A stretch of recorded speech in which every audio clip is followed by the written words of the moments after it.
Hello दोस्तों, उम्मीद है आप सब बढ़िया होंगे और बेहतर महसूस कर रहे होंगे। हम लोग पढ़ रहे हैं DElEd third semester lesson plan और आज हम लोग देखेंगे DElEd third semester lesson plan 10 के बारे में। इसके पहले वाले वीडियो में हमने आपको लेसन प्लान 9 के बारे में बता दिया था। आज हम आप लोग को लेसन प्लान 10 के बारे में बताने जा रहे हैं। तो सबसे पहले ऊपर लिखिएगा पाठ योजना संख्या 10 हो जाएगा। फिर कॉलम बनाइएगा, एक में दिनांक, दूसरे में कक्षा, तीसरे में विषय, चौथे में कालांश और पाँचवें में अवधि लिखिएगा। उसके बाद हमारा प्रकरण जो था कंप्यूटर था और हमने कंप्यूटर विषय पे 10वां लेसन प्लान बनाया था। जैसा कि थर्ड सेमेस्टर में कई विषय पे आपको लेसन प्लान बनाने रहते हैं। हमने 8 मई को कक्षा 3 के लिए विषय कंप्यूटर पे कालांश 4 और अवधि 40 मिनट के लिए बनाया था। हमारा प्रकरण कंप्यूटर ही था और जिसमें हमने समान उद्देश्य सबसे पहले लिखा था। समान उद्देश्य में लिखा था छात्रों में कंप्यूटर के प्रति रुचि जागृत करना। दूसरा था छात्रों में मानसिक शक्ति का विकास करना। तीसरा था छात्रों को तकनीक शिक्षा प्रदान करना। चौथा था छात्रों में वैज्ञानिक दृष्टिकोण का विकास करना। और पाँचवा था छात्रों में स्मरण शक्ति का विकास करना। इस प्रकार से आपका समान उद्देश्य हो जाएगा।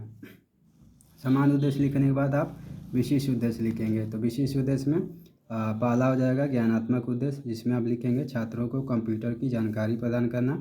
दूसरा हो जाएगा बोधात्मक उद्देश्य। बोधात्मक उद्देश्य में लिखेंगे छात्रों को कंप्यूटर से परिचित अथवा बोध कराना। तीसरा हो जाएगा प्रयोगात्मक उद्देश्य, इसमें लिखेंगे छात्रों को कंप्यूटर का प्रयोग करना सिखाना। और चौथा हो जाएगा कौशलात्मक उद्देश्य, जिसमें लिखेंगे छात्रों को कंप्यूटर के कौशलों की जानकारी देना। इस प्रकार से आपका विशेष उद्देश्य भी बन के तैयार हो जाएगा। इसमें ज्ञानात्मक उद्देश्य, बोधात्मक उद्देश्य, प्रयोगात्मक उद्देश्य और कौशलात्मक उद्देश्य हो जाएगा। इसके बाद हो जाएगा सहायक सामग्री। सहायक सामग्री में लिखेंगे चाक, डस्टर, पॉइंटर तथा अन्य शिक्षण उपयोगी वस्तुएं। और सहायक सामग्री लिखने के बाद आप लिखेंगे पूर्व ज्ञान। पूर्व ज्ञान में लिखेंगे बच्चे कंप्यूटर के बारे में सामान्य जानकारी रखते हैं। उसके बाद हम आएंगे प्रस्तावना प्रश्न पे। प्रस्तावना प्रश्न के लिए सबसे पहले 3 कॉलम बनाइएगा, एक में क्रम संख्या, दूसरे में छात्राध्यापक कथन, तीसरे में छात्र या छात्रा कथन लिखिएगा। तो हमने पहला प्रस्तावना प्रश्न बनाया था, बच्चों हम पैसे निकालने या जमा करने कहाँ जाते हैं। तब सभी बच्चों को पता होगा, बच्चे बता देंगे बैंक में जाते हैं। फिर हम पूछेंगे बैंक किसके माध्यम से पैसे निकाले या जमा किए जाते हैं। ठीक है, तो यहाँ लिख लीजिएगा बैंक में। ठीक है, यहाँ पे बैंक में लिख लीजिएगा, बैंक में किसके माध्यम से पैसे निकाले जमा किए जाते हैं, बच्चे बता देगा कंप्यूटर के माध्यम से। फिर तीसरा प्रश्न पूछ लीजिएगा कंप्यूटर के बारे में आप क्या जानते हैं, तो यहाँ पे बच्चा नहीं बता पाएगा। यह आपका समस्यात्मक प्रश्न हो जाएगा। ठीक है, उसके बाद हम समस्यात्मक प्रश्न के बाद लिखेंगे उद्देश्य कथन। उद्देश्य कथन में लिखेंगे बच्चों आज हम लोग कंप्यूटर के बारे में पढ़ेंगे व समझेंगे। इस प्रकार उद्देश्य कथन भी बन के तैयार हो जाएगा। फिर हम अपना प्रस्तुतिकरण शुरू करेंगे। प्रस्तुतिकरण के लिए भी 3 कॉलम बनाइएगा, एक में शिक्षण बिंदु लिखिएगा, दूसरे में छात्राध्यापक कथन लिखिएगा, तीसरे में छात्र छात्रा कथन लिखिएगा। अब उसके बाद शिक्षण बिंदु में कंप्यूटर हमारा प्रकरण है तो कंप्यूटर लिख दीजिएगा। छात्राध्यापक कथन में लिखेंगे पहला, बच्चों बैंक में किसके माध्यम से कार्य होता है, बच्चे बताएंगे कंप्यूटर के माध्यम से। फिर हम पूछेंगे कंप्यूटर शब्द की उत्पत्ति किस भाषा से हुई है, तो यहाँ पे छात्र मौन हो जाएंगे। ठीक है, फिर से हम अपना स्पष्टीकरण देंगे। स्पष्टीकरण जब देंगे तो बच्चे ध्यानपूर्वक सुनेंगे। तो इसमें हम बताएंगे कंप्यूटर एक इलेक्ट्रॉनिक उपकरण है जो डेटा यानी जानकारी को स्वीकार करता है, उसे प्रोसेस करता है और फिर उसे परिणाम के रूप में प्रस्तुत करता है। यह एक ऐसा उपकरण है जो गणना करने, जानकारी को संसाधित करने और संग्रहित करने में सक्षम है। इसका प्रमुख कार्य गणना करने, डेटा को बदलने और उसे व्यवस्थित करने में सक्षम होता है। ठीक है ना, इस प्रकार से आपका स्पष्टीकरण भी लिख के तैयार हो जाएगा। आप भी इसी तरह अपना स्पष्टीकरण बना लेंगे।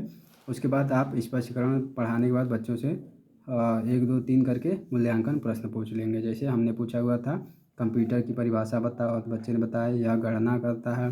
कंप्यूटर कैसा उपकरण है, तो इलेक्ट्रॉनिक उपकरण है।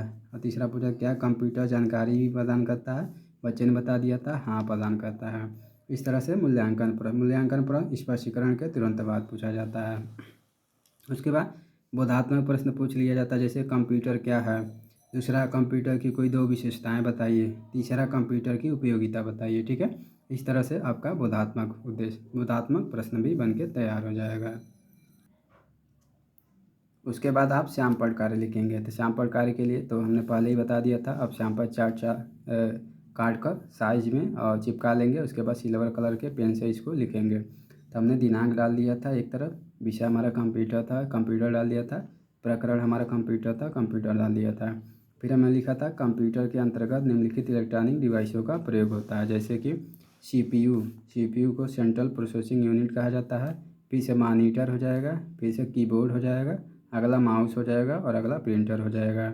और हमने नोट करके ये भी लिखवाया था, ये सभी कंप्यूटर के कार्य को सरल व आसान बना देते हैं। ठीक है, इस प्रकार से आपका सैंपल चार्ट भी बन के तैयार हो जाता है।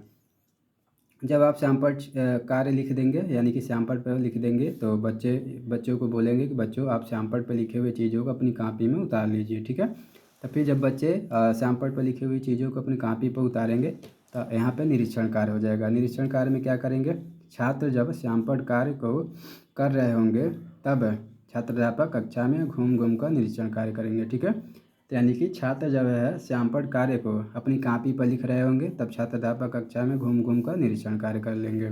ठीक है, उसके बाद गृह कार्य में लिख लेंगे, बच्चों आप सभी कंप्यूटर के बारे में पुनः घर से पढ़कर आएंगे तथा उसका चित्र भी बनाकर लाएंगे। ठीक है, तो हम निरीक्षण कार्य करने के बाद जब लास्ट में क्लास से निकलने का समय होगा तो उसके 5 मिनट पहले हम बच्चों को गृह कार्य दे देंगे। इसमें बच्चों को बोल देंगे बच्चा जो टॉपिक आज पढ़ाया गया है उसको आप घर से दोबारा पढ़ के आइएगा। ठीक है, और उसमें जो मुख्य चीज़ें होंगी बच्चों को बोल दीजिएगा, बच्चे ये चीज़ें करके लाइएगा। इस तरह से आपका लेसन प्लान बन के तैयार हो जाता है। उम्मीद करते हैं लेसन प्लान आपको अच्छे से समझ आया होगा।